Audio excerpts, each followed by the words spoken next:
Sige, anak ko. So, what is your pain? Ito, Jenny, My pain is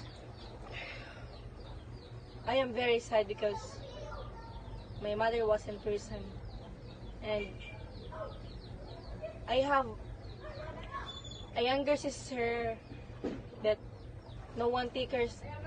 No, I mean what my mother kanang Ako mama, angay mo kuhan, baka mo, ating mga ginato. Kana it's the job or it's the task of her mother to take care of their younger sister, but now because she's in prison. so I am very sad because I can't believe that she's already in prison because of the drugs.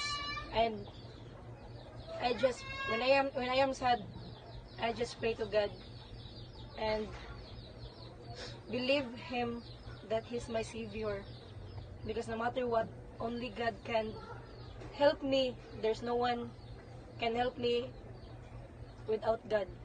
Talk to God. Next.